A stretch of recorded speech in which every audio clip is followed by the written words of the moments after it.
Boa noite, meus amigos. Estamos aqui de volta. Como sempre, começamos invocando a Santíssima Virgem Maria e o Santo Padre Pio de Pietrelcina, para que roguem a Deus que nenhuma injustiça se cometa nesse programa. Antes de tudo, eu queria lembrar a vocês que o poeta e filósofo Ângelo Monteiro estará em Curitiba, no Instituto Olavo de Carvalho, para proferir duas palestras no mês de dezembro. No dia 10,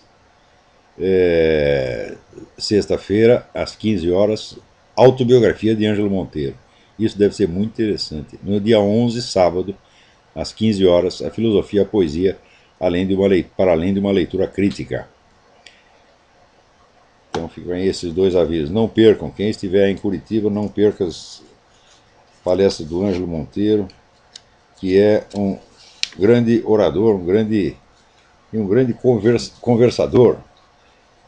Conversar com o Ângelo Monteiro é uma das coisas deliciosas que tem no Brasil. Muito bem, as eleições deram naquilo que todo mundo esperava. Havia uma pequena brecha, uma pequena margem para uma possível vitória do Zé Serra, que ele tratou de meticulosamente jogar fora nos últimos dias da campanha eleitoral, como, aliás, era o que se esperava da sua personalidade toda constituída de geleia, se é que isso não é um exagero de solidez que eu estou cometendo aqui. É importante notar, tem vários detalhes com relação a essa eleição que tem que ser pensados. O primeiro é o seguinte, que com 44% de votos para o Zé Serra e 23% de abstenção, que é um absurdo num país onde o voto é obrigatório, a dona Dilma foi eleita com 33% do eleitorado. 33% do eleitorado é o que o PT sempre teve. Quer dizer que aquele período, vamos dizer, aquele salto que foi dado na primeira eleição do Lula, em 2002, esse período está encerrado. O PT volta, vamos dizer, eleitoralmente às suas dimensões usuais. E, no entanto, desfruta e desfrutará de um poder muito desproporcional com a quantidade de votos de que dispõe. As pessoas que concebem, vamos dizer, a democracia como algo que consiste essencialmente no processo eleitoral, e sobretudo aqueles que confundem política com o processo eleitoral, podem ter aí uma bela lição. Quer dizer, o importante não é você ter o apoio da maior parte do eleitorado, não é este o ponto. O importante é ter poder. Mas, é claro, eu nunca vou conseguir explicar a um José Serra, a um Geraldo Alckmin, a nenhum desses tipos o que é o poder. Quer dizer, os conceitos elementares da política estão tão infinitamente acima da capacidade dessas pessoas, tá certo? Que mesmo que abrisse o crânio e injetasse a coisa lá dentro, ia sair pelo rabo na mesma hora, tá entendendo? Quer dizer, não são capazes de manter nenhuma noção na cabeça. Dizer, ensinar um cara desse a somar 2 mais 2 é um desafio sobre-humano, está infinitamente acima da minha capacidade, tá certo? Então, o pessoal realmente acredita que eu sou um bom professor, que eu consigo ensinar as pessoas, que eu consigo mostrar a ela, aos meus alunos, a realidade das coisas, mas olha, tem limite. Mesmo os maiores gênios pedagógicos da história, né? Se você juntasse aí Pestalozzi, Feuerstein, né, todo mundo, né? Não, os jesuítas todos não iam conseguir nada com essa gente. Nada, nada, nada, nada. Porque assim, é um pessoal tão desprezível, tão pequeno, tão miúdo. Tá certo? Só penso em carguinhos, né? Em vantagenzinhas. Quer dizer, o que eles fazem não é política, gente. Esse não é, poderia se considerar uma política de escala municipal, de um município muito pequeno. Né? Eu me lembro que, até na eleição anterior, né, em que o José Serra participou, a eleição de 2002, né? No debate final, todo mundo esperando que o Zé Serra fosse falar alguma coisa de substantivo, e quando chega assim, na última pergunta que ele tem para fazer para o Lula, ele fez a pergunta sobre tarifa de ônibus. O que é para fazer com um sujeito desse? Né? Chute no cu? Né? Não adianta, já expliquei que o cara não tem cu, porra. Né? Não tem, o negócio é reciclado, sobe tudo para a cabeça, evidentemente. Agora, eu acho que tem uma coisa boa que a gente deve celebrar nessa eleição. A carreira do Zé Serra está terminada, nós nos livramos dele. Porque vocês sabem que o Zé Serra ele desenvolveu dentro do partido dele, o PSDB, uma disputa ferrenha para que ele fosse apontado candidato. O que foi o grande desastre, o grande erro do PSDB. Tinha pelo menos dois candidatos mais promissores, que seria o próprio Aécio Neves, do qual eu não gosto nem um pouco, mas que eleitoralmente é um candidato muito mais forte do que Zé Serra, e a Cátia Abreu, que é uma pessoa muito mais confiável e de muito mais personalidade, e que tiraria, inclusive, da outra candidata essa arma de chantagem, de dizer, você tem que votar em mim porque eu sou mulher. Porque hoje é assim, né?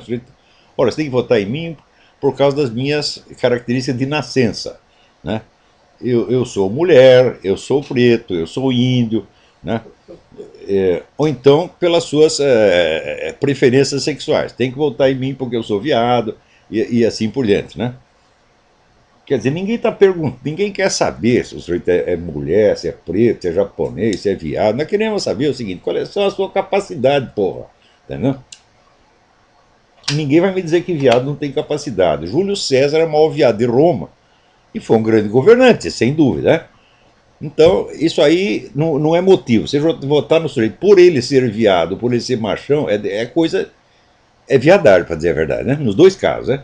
Então, mas hoje em dia, assim, a primeira mulher eleita presidente, o primeiro negro eleito presidente. Gente, vocês estão rebaixando a política, quando fazem isso, estão rebaixando a política a um nível zoológico. Você escolher a pessoa pelo sexo ou pela cor da pele, mas o que é isso, meu Deus do céu? Hã? Ora, eu já acho que até para fins sexuais, para dizer a verdade, sempre achei isso, continuo achando. Até para fins sexuais, você ter preferências assim, por cor da pele ou por características raciais já é coisa de pervertido. Ah, você gosta de loirinha, de mulatinha, de neguinha, de o quê? Tá, né? Não, eu gosto de mulheres bonitas e atraentes. Agora, as características raciais não são secundárias, né? Sempre pensei assim, né? Ele tem fixação em mulher japonesa. Então, é um pervertido, pô. A gente tem que ter. Você é homem, você tem que ter fixação em mulher, em geral, tá certo? Não em qualquer uma, né? Porque eu tinha um amigo meu que, assim, eles comiam qualquer bagulho, enchiam a cara, e daí apareciam aquelas coisas hediondas, e eles levavam aquilo pro hotel feliz da vida. Eu ficava, olhava aquilo e ficava absolutamente perplexo, né? Mas é porque coincidia com o padrão racial que ele tinha escolhido, né? Se ele gostava de neguinha, aparecia então, né, uma neguinha de 3,5 metros de altura, por outro tanto de largura, e o sujeito levava aquilo para o motel e achava bom, né? Então, né, tinha um deles que assim, você apontava qualquer mulher na rua e dizia para ele: o que você acha daquela lei? Ele respondia assim: já comi piores e achei bom. Então, né, tem gosto para tudo nesse mundo, né? Agora, tem gosto para tudo em termos. Por quê? Os 23% de abstenção nessas eleições nos ensinam uma coisa preciosa. Esses votos não são votos de militantes petistas e nem de entusiastas petistas. Pelo menos metade desses votos iriam para o José Serra. Mas essas pessoas que rejeitavam a candidatura de Dilma Rousseff ficaram com preguiça de votar no José Serra. Então, por aí você vê o entusiasmo cívico que o senhor José Serra, né, representa. Tá certo? Então, o senhor José Serra, ele é uma espécie assim, digamos, de papinha de alface, né? Então, o Leandro José Serra tem o gosto da papinha de alface. Light. Light porque, né, tem que tirar ali o potencial ofensivo do alface, né? Então, quer dizer, o homem, assim, ele é um nada, ele é um vazio, é um cara oco, bobo, covardão. Não obstante, olha, tem quem goste dele. Por exemplo, o seu Alckmin, que é outro igual a ele, né? Chama picolé de chuchu, nada melhor que picolé de chuchu com creme de alface. Tá certo? Então, o picolé de chuchu disse assim: O Serra foi um guerreiro. E o Aécio Neves, que é um gozador, porque ele fez tudo para ferrar com a candidatura do Serra, disse: o Zé Serra foi um leão. Né? Mas olha que hipócrita, né? Esse é hipócrita mesmo. Né? A dona Dilma não vem dizer que a Dilma é hipócrita, ela não tem inteligência suficiente para ser hipócrita, ela acredita em todas as mentiras que ela diz. Né? Daqui a pouco eu já explico como é que funciona a cabeça da Dilma. Não vem com a história de hipocrisia, não, porque hipocrisia é um refinamento da mente. Né? Mas o Aécio Neves é um cara mais refinado, ele é hipócrita mesmo. Então, um diz que é o guerreiro, o outro diz que é um leão. Quando eu li essas coisas, eu lembrei uma frase do Talleyrand, ministro de Napoleão, que diz o seguinte: o exagero é a marca da insignificância. Quer dizer, toda coisa que é absolutamente insignificante, você tenta dar a ela uma substância mediante um reforço verbal extraordinário. Quer dizer, como o cara não é um nada, ele tem que ser chamado de guerreiro e leão para dar a impressão que ele fez alguma coisa. Mas, olha, o Zé Serra, inclusive no último debate, quando ele fica lembrando a sua militância esquerdista, eu vi aquilo e pensava o seguinte: olha, você querer combater o petismo, né, preservando a boa imagem do esquerdismo, olha, é mais ou menos como você querer fugir de um leão se disfarçando de zebra. Mais ou menos a mesma coisa. Olha, eu vou me disfarçar de zebra e o leão não vai me pegar. Né? A zebra é o prato preferido do leão. Eu lembro que quando tinha, antigamente, o Simba Safari em São Paulo, tinha uma grade que separava a parte dos leões e a outra parte que tinha, né, zebras, camelos, né, impalas, veados, etc. E toda tarde, todo crepúsculo, os leões todos se juntavam ali e ficavam olhando aqueles bichos. Né? Daí eu imaginava que um leão ficava conversando com o outro. Ou você lembra o tempo que a gente era rico, que a gente comia essas coisas lá na África? Agora acabou a mamata, agora só vem comida congelada aqui. Então, o Zé Serra é o sujeito, então, que se disfarça de zebra para escapar do leão. É uma coisa assim, então, é tão impossível isso que, olha, por definição, meu filho, num campeonato de esquerdismo, vence o mais esquerdista. Aquele que encarna a esquerda, historicamente, da maneira mais clara. Agora, também houve aquela famosa entrevista do Carlos Vereza, que foi celebrada como um ato de heroísmo, em que essa besta quadrada, este pseudo-sub-aspirante intelectual, né, chega lá e diz: não, é o Zé Serra que representa a verdadeira esquerda, que é a esquerda moderna, né, e democrática, etc, etc. Você fala, de onde que ele tirou essa ideia?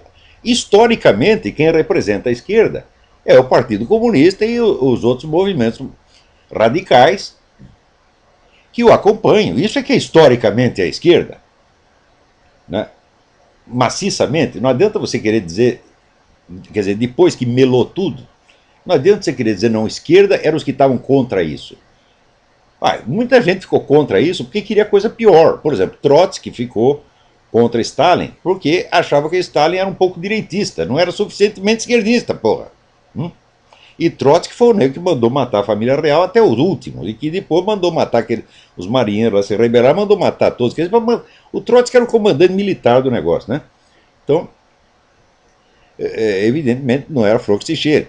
Então, vamos dizer, essas brigas internas não significam nada. Do ponto de vista de quem está de fora, fala, isso aí é briga de hienas, porra. E note que hiena, a fêmea da hiena tem um órgão semelhante a um peru. Às vezes maior que o peru do macho. De maneira que o ambiente de hiena é aquele ambiente onde ninguém está seguro. Você não pode virar as costas, meu filho. Tá, então, e esse ambiente esquerdista sempre foi assim, porque, né, um manda matar o outro manda matar a família do outro, manda queimar a casa. Sempre foi assim, eles se adoram, né? Eles têm uma certa solidariedade contra o inimigo, mas entre si, eles vêm querendo se matar uns aos outros. Sempre foi assim. Então é um ambiente de hienas mesmo, né? Agora, veja, esta coisa de você querer definir um fenômeno por aquilo que você acha que ele deveria ser idealmente, isso é o que se chama wishful thinking. Quer dizer, você pensar a coisa não pelo que ela é, mas pelo que você deseja que ela seja. E você afirma aquilo como se fosse uma realidade. É uma espécie que nem aquele negócio do Seisho no Ie, né? Todo dia, sob todos os aspectos, estou indo cada vez melhor. Quer dizer, o cara se ferrando, desempregado, cheio de dívida, com hemorroida, todo cagado, né? E ali, todo dia, sob todos os aspectos, estou indo cada vez melhor. Né? Quer dizer, o sujeito que acha que o poder da palavra dele é o poder criador da palavra divina. Fiat lux, paft, aparece a luz. Né? Então, é claro que isso é uma forma extrema de demência. E aquela declaração do Carlos Vereza, desde o início, me pareceu a forma de demência, porque ele desejaria, ele olha a história da esquerda, vê aquela sucessão de matanças e de horrores, torturas, né?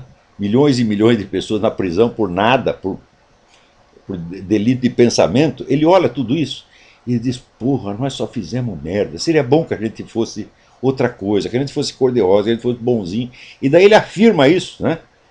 Seria bom que a esquerda fosse democrática, então eu vou afirmar que ela é essencialmente democrática, ainda que eu tenha que negar, vamos dizer, toda a história da esquerda, tenha que desaparecer, varrer com ela embaixo do tapete.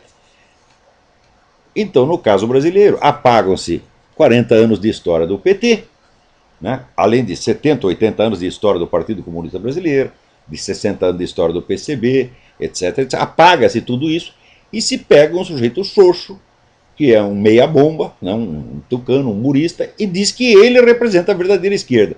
Agora, o que você espera vencer com um discurso deste? Hã? Então, cada palavra que o Zé Serra disse durante a campanha foi uma homenagem ao petismo e especialmente ao Lula. Dá para chegar até a desconfiar que o sujeito foi contratado para isso. Quer dizer que houve um acordo e que ele funcionou como John McCain aqui na eleição americana, né? Que tudo que era para dizer ele não dizia, e tudo que era para não dizer ele dizia. Então o Zé Serra seguiu, né, a mesma política. Ele só acordou um pouquinho graças ao seu vice, Índio da Costa. Garanto para você, se fosse o Índio da Costa o candidato a presidente, ele vencia.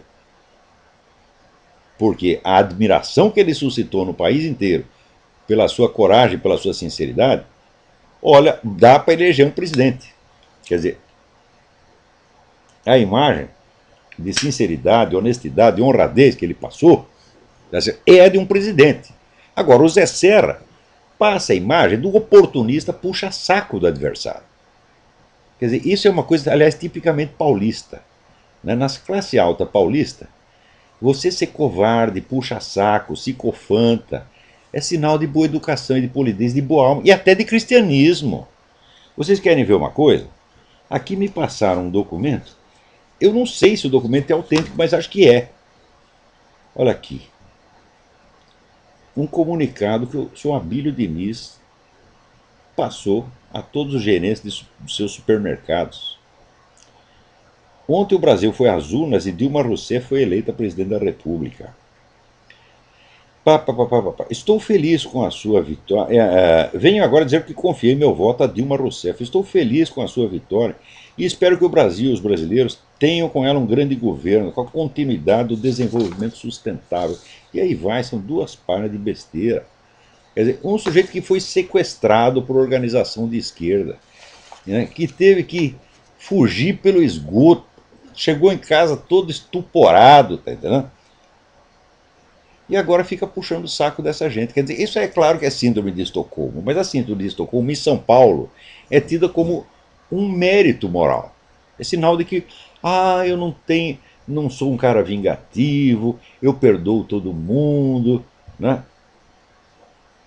Ó, ele perdoa o mais forte, porque o que eu saiba, o perdão, na sua essência, perdão é um atributo divino, que Deus concede a prática desse atributo, tá certo? A papas, a governantes, tá certo? A guerreiros vencedores, né? A pessoas que estão por cima, a juízes, é isso? Então, o homem que está por cima, que tem o poder, então ele tem o dom de perdoar aquele a quem ele poderia punir. Qual é a vantagem de você perdoar aquele que está em cima de você, pisando na sua cabeça, e que tem poder total sobre você? Você tem que fazer o seguinte, você tem que lutar contra o sujeito, desarmá-lo, dominá-lo, e aí sim você mostra que tem coração e você perdoa. Eu tenho por norma, eu nunca perdoo o mais forte. Nunca. Agora, pergunta aqui para minha mulher, o mais fraco? Eu perdoo tudo. Você pode me xingar. Tu é um filho da puta, tu é estelionatário, tu é um traficante, tu é um viado, tá certo? Tu é um contrabandista, você comeu sua mãe. Você pode falar tudo, tudo, tudo, tudo. Eu, na hora, xingo o sujeito e 2 minutos depois perdoei. Sempre, sempre. Porque é tudo fraco. Né? Agora, como é que eu posso perdoar o mais forte, meu Deus do céu? Eu não tenho poder sobre ele, então eu não tenho poder de perdoar. Então, esse tipo de perdão é um fingimento. E isso está profundamente, vamos dizer, arraigado na mentalidade brasileira, especialmente paulista. Quer dizer, a demonstração de fraqueza, de covardia, de subserviência é confundida, vamos dizer, com o perdão, né? E com as virtudes cristãs. Então, essas pessoas que fazem isso, elas são uma caricatura viva. Infelizmente, só quem sobrou para ser candidato nesta merda de eleição foi essa caricatura viva chamada Zé Serra. Tá certo? Porque esse é um homem que, se você fumar perto dele, ele morre. Né? Então, peraí, tem alguém na linha aí? Alô, quem é? Alô? Alô, quem é? É o André da França? André, tudo bem? Tudo bom, Olavo? Olavo, era apenas um comentário, mediante tudo isso que a gente vê na política brasileira, cultura brasileira, o país, né, em geral, me faz lembrar daquele filme, um filme britânico, né, Brasil, filme da década de 80. Não sei se o senhor consegue lembrar desse filme. Eu lembro do título, mas não lembro do filme. Eu lembro que ele houve um filme com esse título, sim. Mas eu acho que eu não É um assisti. filme britânico.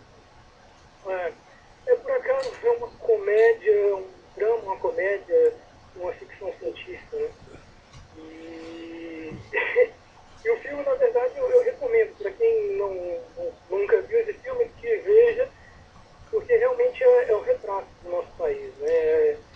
É um filme onde mostra a burocracia brasileira, a máquina do Estado, onde nada funciona, um povo medíocre, uma cultura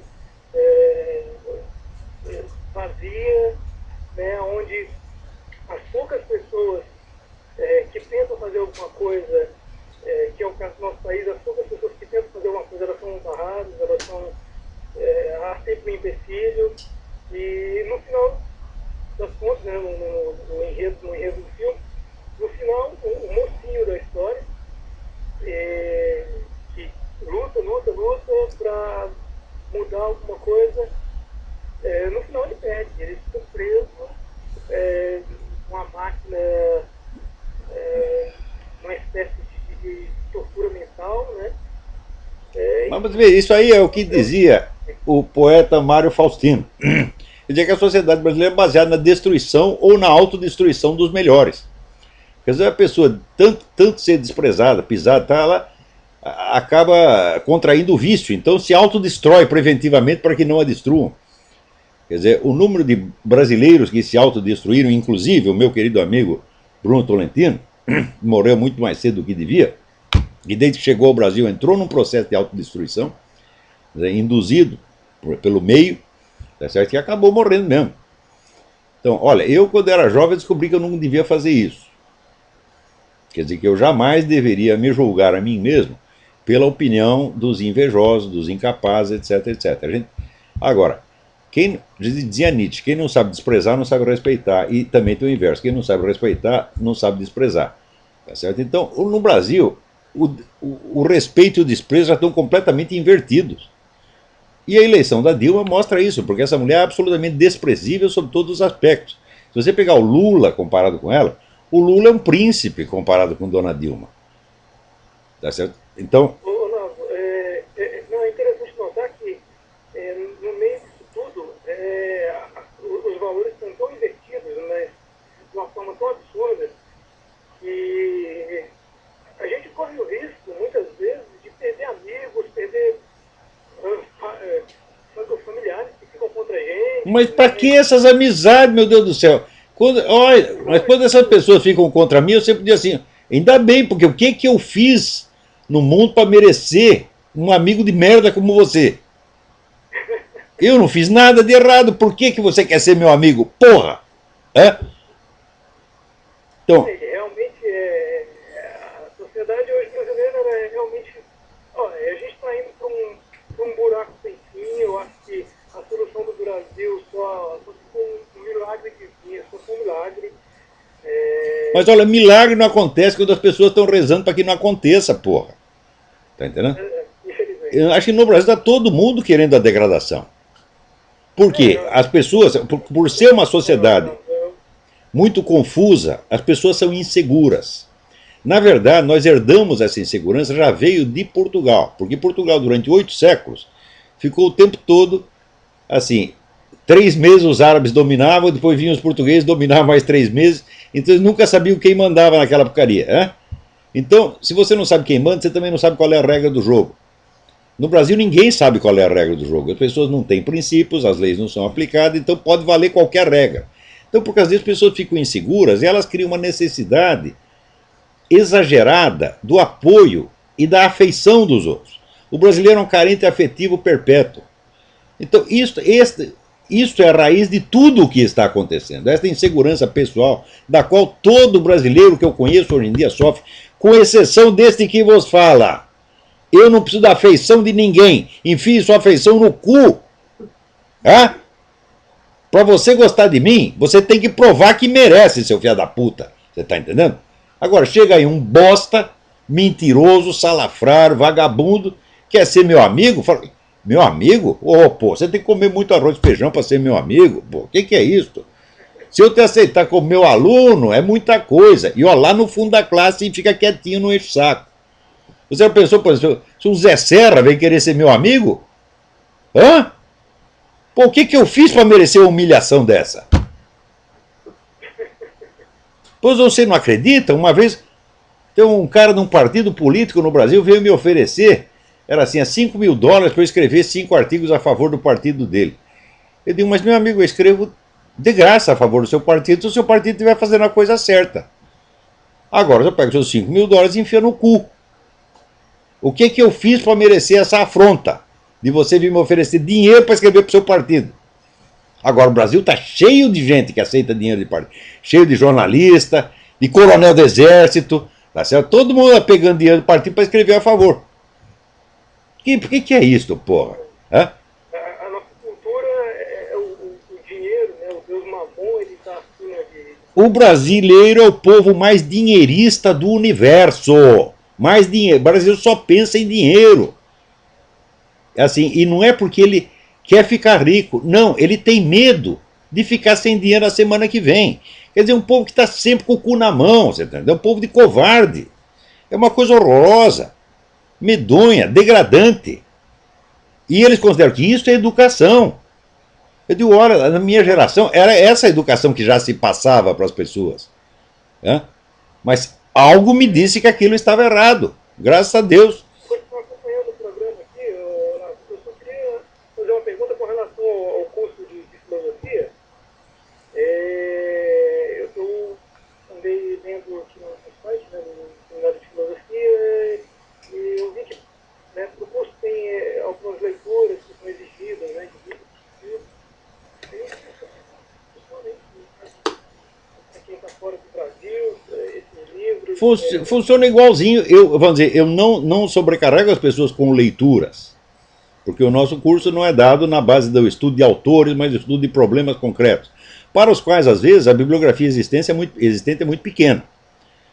Então as pessoas não têm muito que se preocupar, não. Isso, inclusive, quando recomendamos alguns textos, realmente preferimos nós damos preferência a textos de edição antiga que não têm direitos autorais e que a gente pode passar para o indivíduo por um PDF. Porque a gente sabe que no Brasil é difícil. Depois que eu vim aqui nos Estados Unidos, eu comprei livro para mais de metro, né? Mas no Brasil era difícil. Né? Também não era só essa dúvida que eu tinha interesse no curso e aí eu estava pesquisando primeiro. Perfeito. Como que funciona? Então tá bom, obrigado pela sua participação. Agora, vocês viram como é as coisas, né? O Zé Serra, um terço dos votos dele ele deveu ao Índio da Costa. O Índio da Costa se projetou como uma personalidade brilhante, um homem capaz de ocupar um espaço, uma pessoa que tem peso e que nos debates com os outros, ele, de maneira muito educada e correta, ele tapou a boca de todos aqueles fulanos. Outro terço ele deveu ao movimento antiabortista, que é a única militância conservadora organizada que tem no Brasil. Pessoal antiabortista tem contato uns com os outros, circulam documentos, circulam informações, quer dizer, eles sabem o que está acontecendo, então eles puderam, vamos dizer, agir e mobilizar uma parte do eleitorado para votar não a favor de Serra, mas contra Dilma, porque Dilma tem o programa abortista. Agora, esse partido, o PT, é o partido cínico, canalha, criminoso, porque eles colocam no seu programa a legalização do aborto como condição indispensável para a participação do militante, expulsa quem é contra a descriminalização do aborto, e depois, quando você diz que eles são um partido abortista e que a candidatura Dilma é abortista, eles dizem que é calúnia. Isso quer dizer que eles sabem que são criminosos. Muito bem. Mas a militância antiabortista deu um exemplo do que se pode fazer, e daqui a pouco eu vou comentar melhor isso aí. Então, isso quer dizer que um terço foi o prestígio do Índio da Costa. Um terço foi o movimento abortista. E um terço foi o que aqueles marqueteiros que trabalham para o Zé Serra conseguiram. Ô Zé Serra, ô turma do PSDB, do DEM, quando é que vocês vão aprender que esses marqueteiros são amadores, não entendem merda nenhuma de política, mas zero.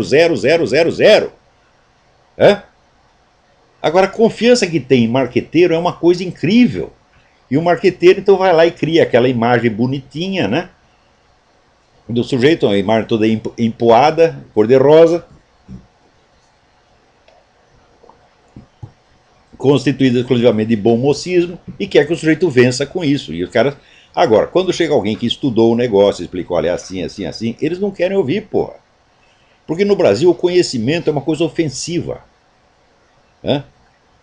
Eu nunca conheci, digo para você, eu nunca conheci no Brasil uma pessoa de liderança, seja no meio militar, industrial, comercial, bancário, eclesiástico, universitário, que não tivesse um complexo de inferioridade intelectual monstruoso, onde o sujeito quer posar de intelectual, mas não quer aprender nada, não quer estudar, tá certo?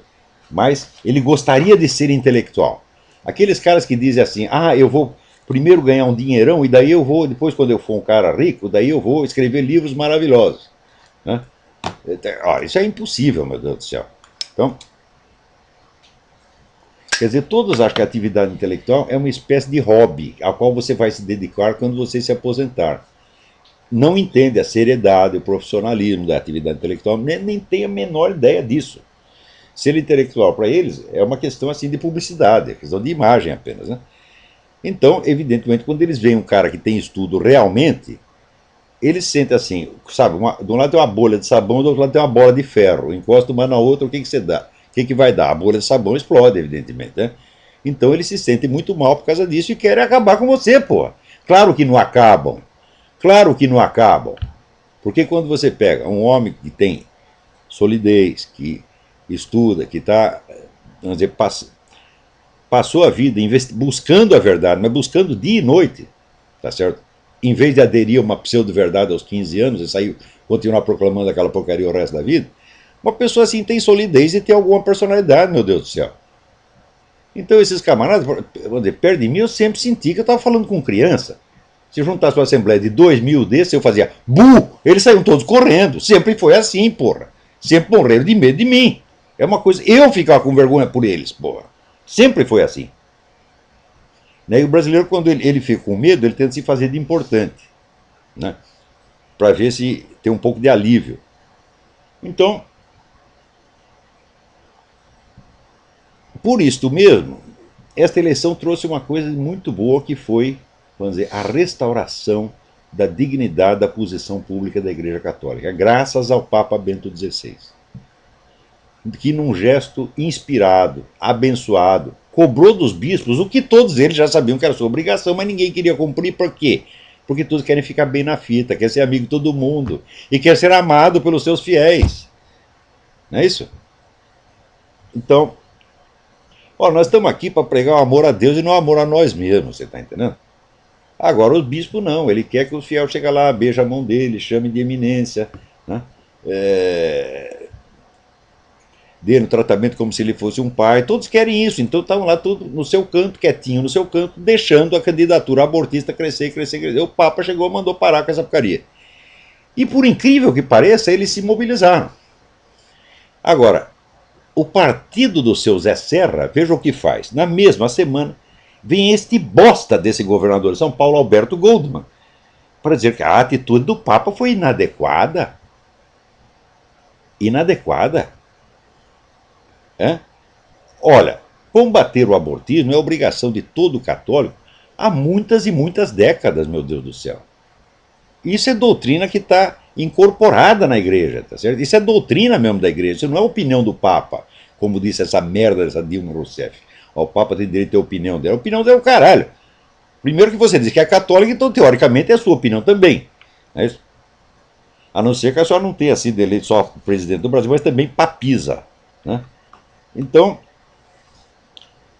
quer dizer, o próprio partido do Zé Serra, né, vem tentar amortecer a atitude do Papa e desencorajar os bispos de cumprir essa obrigação. Por que é isso? O senhor Alberto Goldman, ele é um cara que foi criado pelo Partido Comunista Brasileiro. Eu, quando era militante, veio lá a recomendação do Comitê Estadualista dos caras que era para votar, estava lá Alberto Goldman, ele que negue se for homem.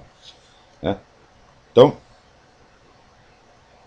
está explicado qual é a origem desse sujeito. Agora, o que nós podemos fazer, né, quando, para enfrentar o PT, nós temos um partido que elege Alberto Goldman e escolhe Zé Serra como candidato. Aí está tudo perdido mesmo, gente. Mas esta restauração, vamos dizer, ainda que temporária, da posição pública da igreja, esta é uma coisa promissora. Por quê? Porque a destruição do Brasil começou com a destruição da Igreja Católica no Brasil. A hora que Teologia da Libertação tomou todos os seminários, né, não sei quantas arquidioceses, acabou o Brasil.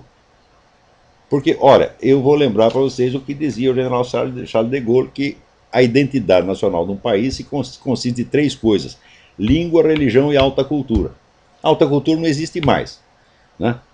A religião passou a ser encarnada em tipos inferiores, como Helder Câmara, que é um homem que só vivia de autopropaganda, tá certo? Era um homem falso até no jeito de falar. Você pega as gravações do homem, vê como ele fala o tom do sujeito já é falso. Lembra Paulo Evaristo Arnes, aquela voz melosa, aquela coisa. Pô, o que é isso? Isso é a imagem da igreja, meu Deus do céu. Hã? Então, a partir daí, a coisa foi pro brejo. Acabou a alta cultura, acabou a religião, acabou a língua, porque hoje em dia ninguém consegue falar português. E a dona Dilma, vocês viram, quando ela foi entrevistada, perguntaram que livros que ela gostava, falou: eu li um livro recentemente, o livro me impressionou muito, era muito bom, mas eu não lembro o título. Então essa mulher nunca leu nem Tio Patinhas, porra. Ela não leu nem o programa do PT, ela faz o que lhe mandam. É? Então, agora no Brasil se considera que a cultura é apenas um adorno que você vai botar em cima da pessoa. Então, é curioso que o brasileiro acha o seguinte: primeiro ele tem que resolver todos os problemas práticos da vida e depois ele vai tratar de se tornar inteligente.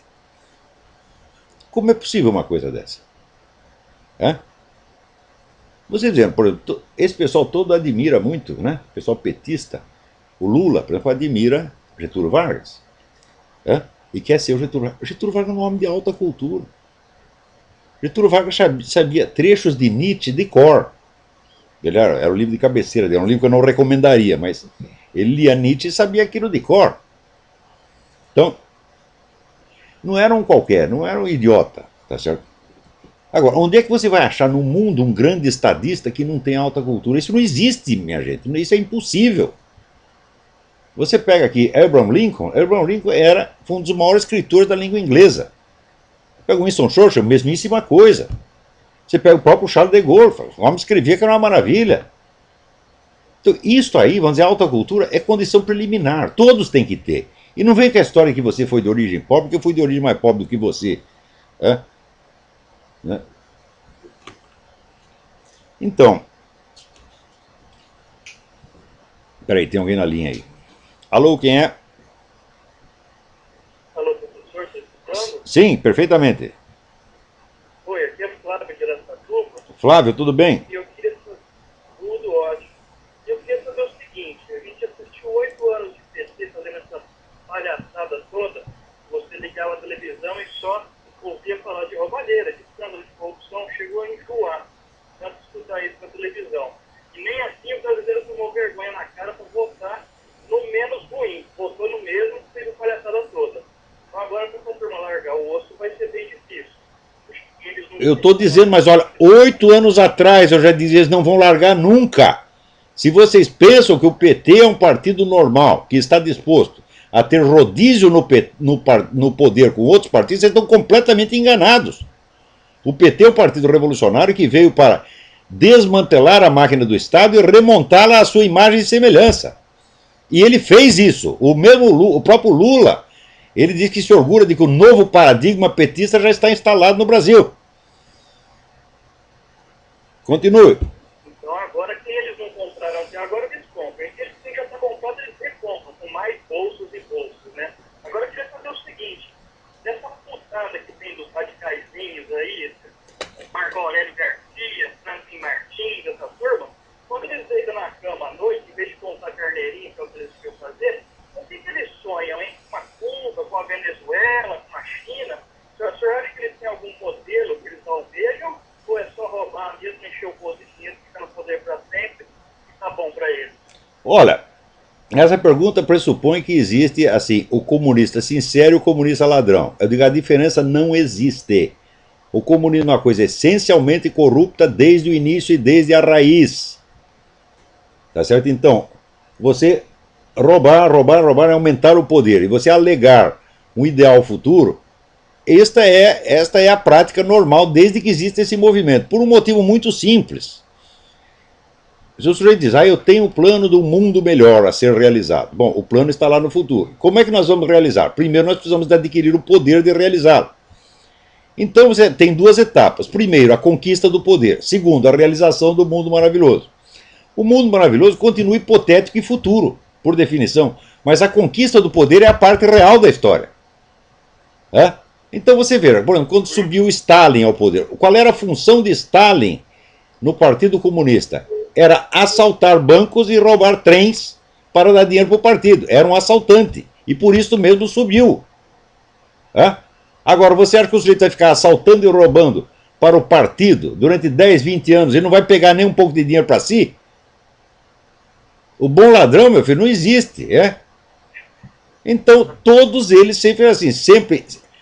A conquista do poder total implica o domínio total sobre a riqueza, meu Deus do céu. Sempre foi assim desde o início. Então não existe assim, o comunista idealista e o comunista ladrão, o comunista autêntico e o comunista fingido. Não, são todos fingidos. Isso é da natureza da coisa. Tanto que você vê, quem é o brasileiro que era mais próximo do Fidel Castro? Não é Zé Dirceu? E qual é o mais ladrão de todos? Zé Dirceu mesmo, é.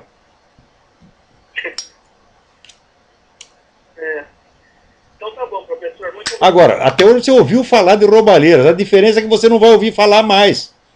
Porque vai vir o Plano Nacional de Direitos Humanos, tá certo? E a mídia vai ser toda controlada. E quer saber, esses empresários de mídia todos vão abrir as pernas.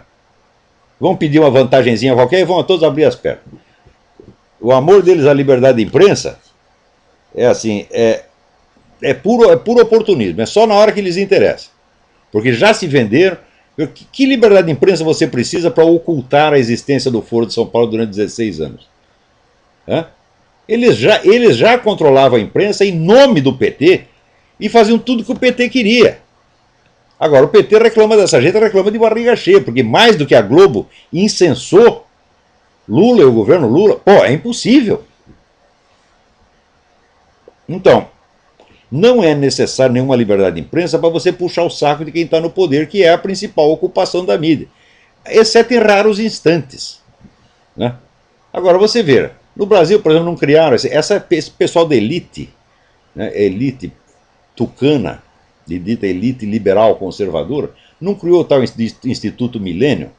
O Instituto Milênio não me bota lá uma propaganda puxando o saco de Barack Obama. Que catos de conservador é isso, hein? Você quer enganar o povo brasileiro?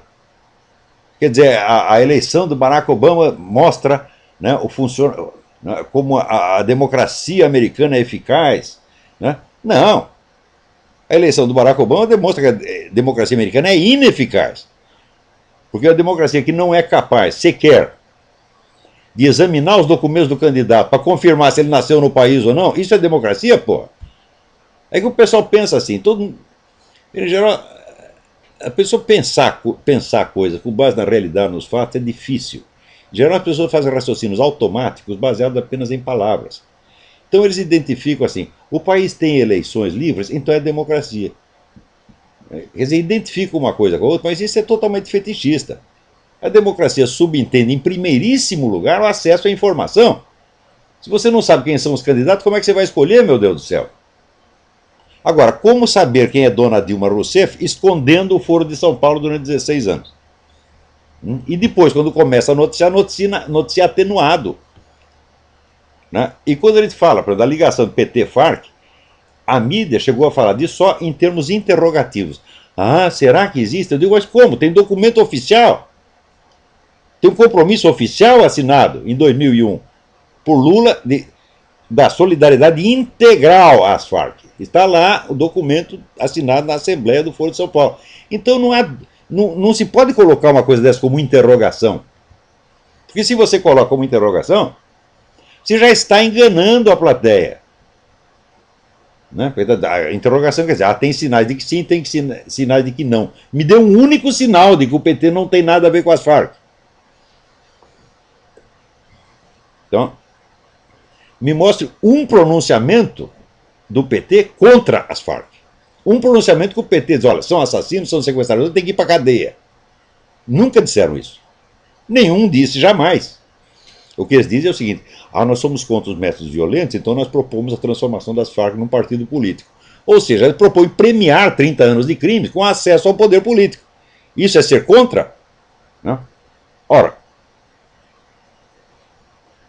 o que esta eleição demonstrou é o seguinte, o movimento antiabortista tem mais força do que qualquer partido liberal ou conservador. Vocês do DEM, vocês do PSDB, peçam demissão, né? E vejam o que o pessoal do movimento antiabortista fez. Se não fosse esse movimento, o Serra não teria mas nem 5% do eleitorado com ele. Porque o Serra é insignificante, é um covardão, todo mundo sabe, não sou eu que estou dizendo, é um puxa-saco da esquerda, tá certo? E como é que vamos dizer, um puxa-saco da esquerda pode ser alternativa à esquerda? Tá? Ora, veja você, outro dia me apareceu aqui alguém com uma gravação, um vídeo, de um cientista político dizendo o seguinte, militância voluntária é coisa do passado. Tá? Agora, o que vale é a militância profissional. E daí mostrava lá 2 ou 3 fulano fazendo propaganda para um partido, para o PSDB ou para o PT, etc, etc. Então, no primeiro, o sujeito confundia militância com cabo eleitoral. Militante com cabo eleitoral. Cabo eleitoral sempre foi profissional.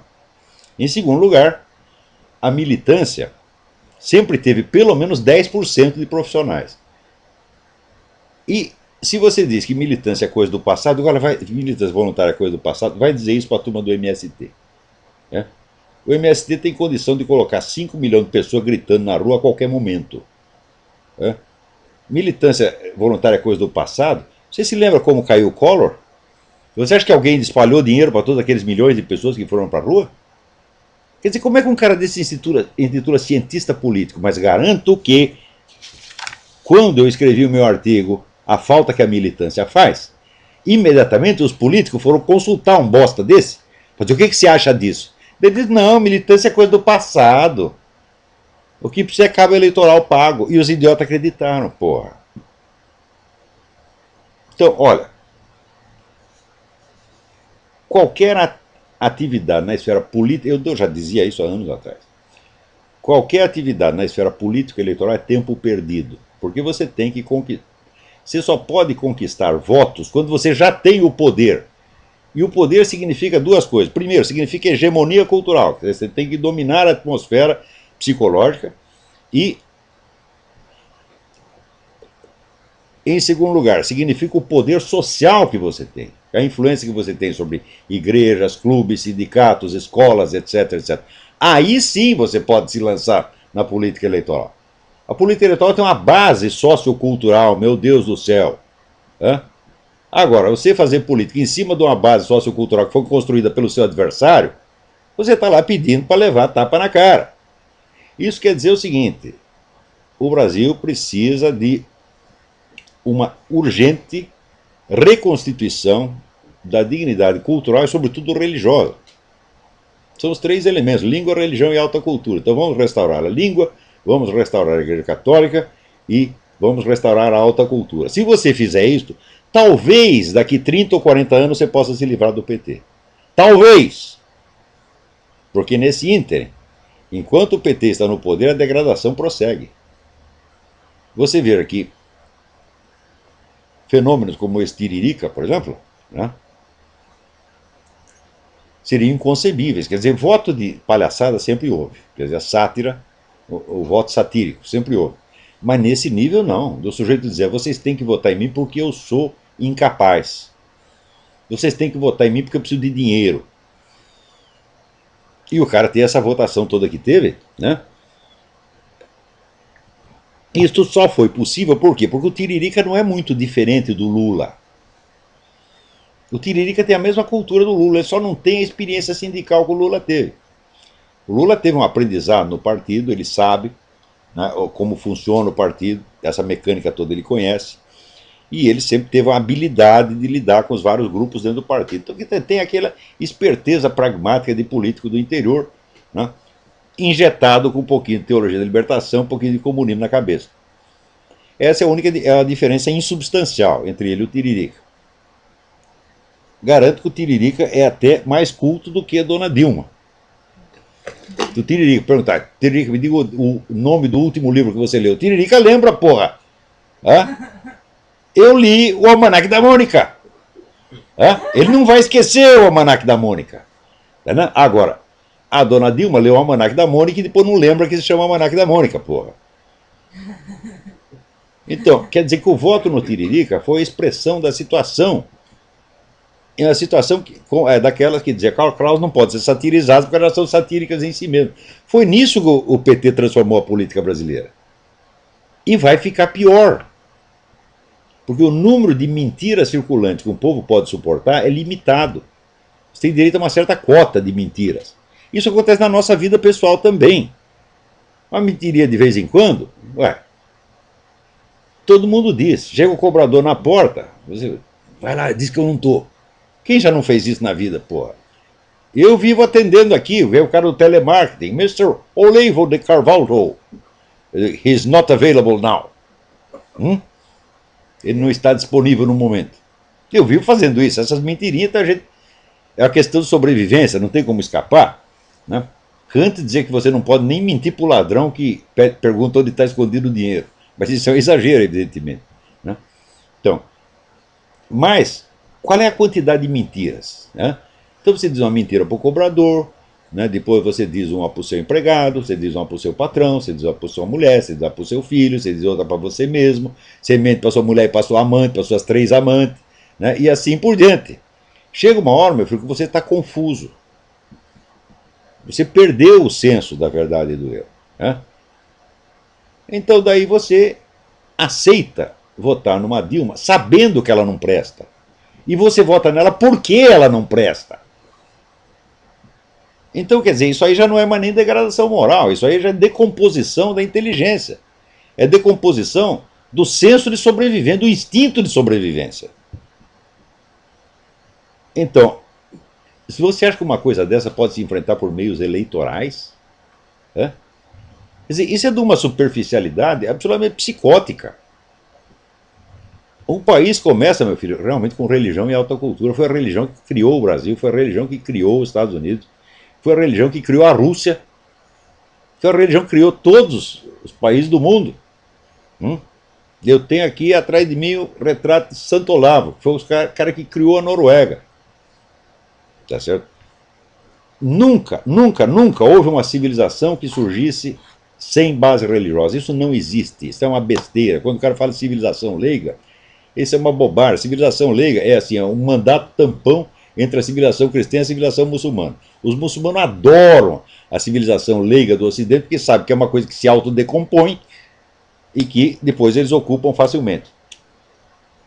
Vejam todos os regimes militantes ateísticos que houve no mundo, o tempo que duraram, com todo o poder e todo o dinheiro que tinham. Isso não existe, minha gente.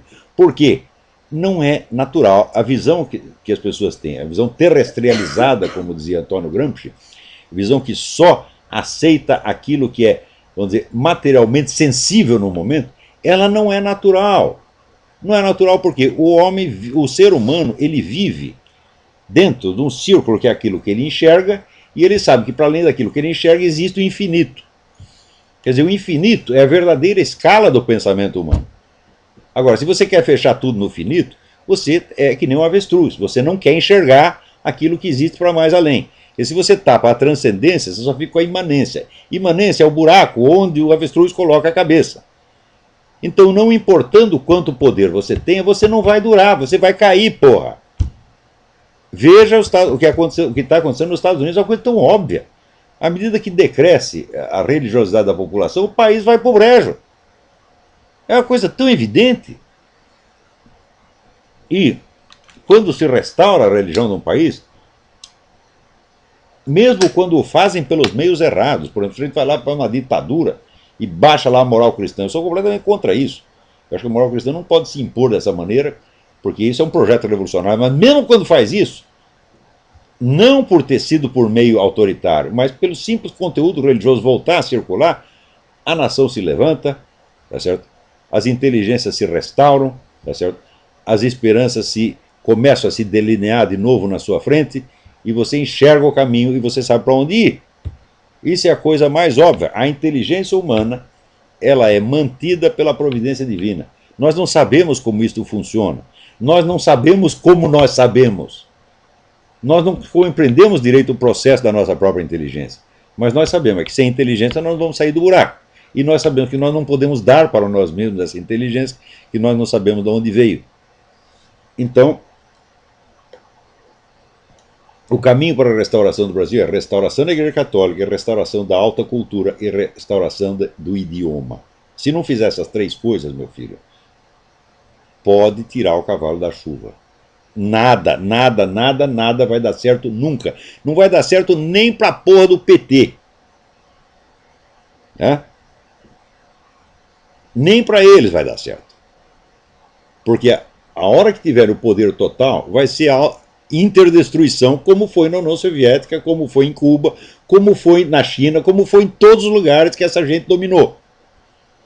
Tá certo? Então, é aquilo que diziam no século XIX, já diziam os cristãos conservadores, olha, nós fomos vencidos, mas nós obtivemos a vingança dos nossos vencedores. E pior, nós obtivemos a vingança pelas mãos deles mesmos. Eles nos derrotaram e em seguida se mataram uns aos outros. É isso que vai acontecer no Brasil. Agora, enquanto eles se matam uns aos outros, nós temos que construir o futuro. E repito, o futuro consiste desses três elementos: língua, religião e alta cultura. Esta é a única esperança do Brasil. O resto é tudo conversa mole. Tudo, tudo, tudo, tudo. Isso não quer dizer que se não houver uma eleição, nós vamos deixar de votar e vamos deixar de aprovar os candidatos que sejam menos ruins. Mas isso é a superfície, isso é bolha de sabão na superfície da história. Tá certo? Então, a superficialidade, o fingimento, o estrionismo tem sido o mal crônico do Brasil. E esta eleição confirmou isso mais uma vez. Então, nosso tempo acabou. Até a semana que vem. Muito obrigado.